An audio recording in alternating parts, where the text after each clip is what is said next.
Bab 2280. Dia adalah pewaris Kaisar Qin. Tapi hal semacam ini perlu sampai menggunakan token yang begitu berharga. Pria itu sedikit tertekan, tetapi tidak peduli apa alasannya. Orang dari keluarga Qin pasti harus berjaga-jaga dulu, jika tidak, dirinya juga tidak akan datang ke sini untuk kali ini. Dengan mengayunkan tubuhnya, pria paruh baya itu datang ke arah bawah cahaya ilahi dengan cepat. Lalu melambaikan tangan.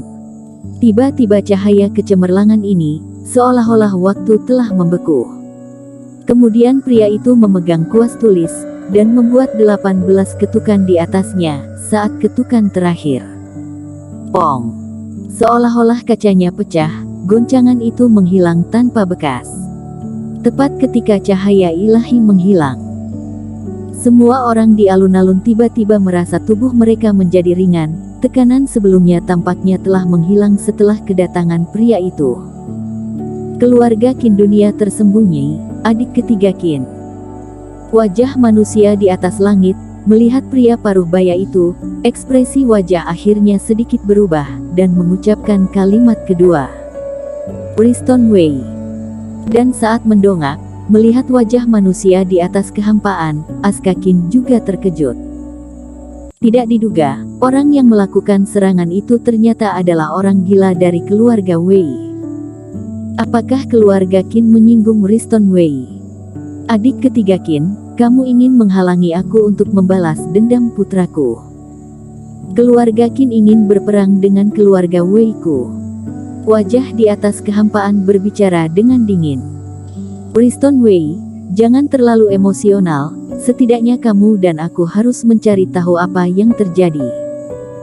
Wajah Asuka Qin serius, dan dia juga sedikit sakit kepala. Awalnya mengira ini adalah masalah eksternal, tetapi tidak disangka itu adalah kontradiksi antara keluarga tertinggi. Dia tidak mengerti keluarga Qin di dataran tengah, kenapa bisa memprovokasi penguasa wilayah utara seperti keluarga Wei. Dan melihat lingkungan sekitarnya, tampaknya berada di wilayah utara. Mungkinkah kekuasaan keluarga Qin telah meluas ke wilayah utara selama bertahun-tahun, dan bahkan membunuh putra Wriston Wei? Setelah melihat Alonso Qin, pihak lawan segera terbang. Ada apa? Alonso Qin menceritakan kisah sebenarnya, tanpa memihak. Bagaimanapun, Raymond Ji dan Nicholas Peng dan yang lainnya mendengarkan di dekatnya, jadi dia tidak perlu berbohong. Faktanya tidak ada penyimpangan apapun, ini hanya pertempuran hidup dan mati yang sederhana, tidak ada proses yang berliku-liku. Setelah berbicara, Alonso Qin menambahkan lagi. Ini adalah Eric Qin, anak Kaisar Qin, dan juga generasi muda yang paling kubanggakan, generasi Kaisar Qin berikutnya dari keluarga Qin. Tujuan Alonso Qin secara alami adalah untuk membuat Asuka Qin tahu bahwa dirinya tidak akan pernah mengorbankan Eric Qin karena tekanan Wriston Wei. Setelah Alonso Qin selesai berbicara, ada keheningan yang aneh di tempat kejadian. Eric Qin ternyata adalah pewaris Kaisar Qin, dan dia adalah Kaisar Qin berikutnya. Di alun-alun, setelah mendengar kata-kata ini, banyak orang yang hati melonjak dan bergelombang badai dan mata mereka melebar. Kecuali Vinola Su dan Ye Zun yang mengetahui identitas Eric Qin, sebagian besar orang kuat sangat terkejut. Awalnya berpikir Eric Qin pelatihan tanpa partai, bukan hanya anak salah satu dari 5 dinasti, tapi juga pewaris. Apa artinya ini? Ini setara dengan beberapa tahun lagi, ketika Alonso Qin menjadi tua, atau setelah kematiannya menghilang, seluruh dinasti Qin akan berada di bawah kendali Eric Qin, dan Eric Qin juga akan menjadi tokoh utama dari 4 kepala wilayah, 5 kaisar besar. Sepertinya latar belakang Tuan Qin tidak seburuk yang aku kira. Tio Fan tersenyum pahit. Spekulasi tentang identitas Eric Qin benar-benar seperti roller coaster. Dan Jesse Tang, Vela Ouyang, Leona Zhang dan lain-lain yang melakukan kontak dengan Eric Qin, langsung menutupi mulut mereka. Bocah ini ternyata adalah putra Kaisar Qin. Tidak tahu apakah Wriston Wei bisa menahannya. Lebih baik membunuhnya. Jika membunuhnya, maka akan aman. Hati Nicholas Pen sangat berat, menggertakkan giginya. Adapun penguasa Istana Es dan Nenek Zen, tidak tahu harus bagaimana, dan tidak tahu harus berkata apa lagi. Suatu kali, awalnya berpikir Erik Kin tidak layak untuk Finolasu, terlepas dari status atau bakatnya. Kemudian, Erik Kin yang menggunakan kekuatannya untuk meyakinkan semua orang di istana, Tuan Istana bahkan minta maaf secara pribadi. Tapi sekarang sepertinya Finolasu menikah dengan Erik Kin, dia bisa menjadi Ratu Kaisar Qin. Betapa mulianya ini, dan bagaimana bisa berbicara kepada orang lain tentang kemelekatan Erik Kin. Memikirkannya sekarang, benar-benar konyol. Kaisar berikutnya. Aksa Qin mendengarkannya, melirik Erik Kin, mengerutkan kening lebih dalam. Tidak ada orang idiot di antara penonton, dia mengerti apa yang disiratkan oleh Alonso Qin. Dia berharap bisa menjaga Erik Kin dan tidak menyakiti Erik Kin. Dan di sini adalah wilayah utara, mungkin beberapa orang dari keluarga Qin datang ke sini karena Erik Kin. Ini semakin menunjukkan bahwa keluarga Qin sangat mementingkan Erik Kin. Dengan cara ini, keluarga Qin pasti tidak akan mengorbankan Erik Kin, dan akan memecahkan jaring dengan keluarga Wei. Ahli waris terbunuh, dan karena alasan ini, benar-benar penghinaan besar, meskipun lawannya adalah Wriston Wei. Jika keluarga Qin harus menanggungnya, maka mereka tidak akan layak untuk memerintah wilayah itu. Jika keluarga Qin tidak tahan, pasti akan menimbulkan gejolak di dinasti Qin, yang juga akan merugikan kepentingan keluarga Qin dunia tersembunyi. Sedikit merepotkan. Hal ini membuat Aksa Qin memiliki beberapa pendapat tentang Erik Kin. Buat apa memprovokasi pewaris keluarga Wei, dan bahkan sampai membunuh keluarga Qin dunia luar, bukankah ini menyebabkan masalah bagi mereka? Bersambung. Bab 2281. Hukuman berat. Meskipun Aksa Qin kesal dan merasa bahwa Erik Kin menyebabkan masalah bagi dirinya, tetapi dia masih ingin berpihak pada keluarga Qin. Teman kultivator Wei, kamu juga memahami apa yang terjadi. Memang benar anak kamu dibunuh oleh Erik Kin, tetapi dengan cara ini, tampaknya anak ini juga benar, kata Aksa Qin.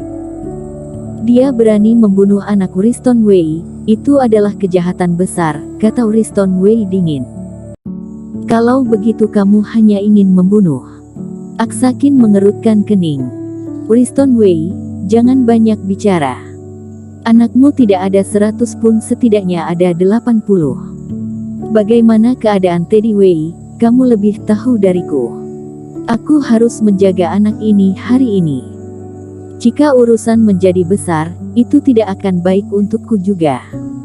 Adik ketiga, apakah kamu pikir kamu bisa menekanku sekarang? Wriston Wei tertawa. Aku tidak bisa menekanmu, tapi bagaimana dengan yang di keluargamu? Aksa Qin juga mencibir. Hanya saja hati merasa tidak berdaya, karena tidak berdaya, hanya bisa menggunakan orang itu untuk menekan Wriston Wei. Wriston Wei kuat dan mendominasi di luar, tetapi ada seseorang di keluarganya yang bisa menaklukkannya. Jika dia tahu bahwa kamu dan aku bertarung demi anak harammu hari ini, bahkan sampai menyebabkan konflik keluarga Wei, apa yang akan dia pikirkan? Aksa Qin mengucapkan kalimat itu dengan transmisi suara. Suara samar terdengar, menyebabkan wajah Wriston Wei berubah seketika. Kamu. Semasa muda, Wriston Wei memiliki kepribadian yang bebas, menikmati para wanita, dan meninggalkan banyak ahli waris dan keturunan. Padahal, ini bukan masalah besar pada jenius Sekte Agung, bahkan banyak yang lebih buruk dari Wriston Wei.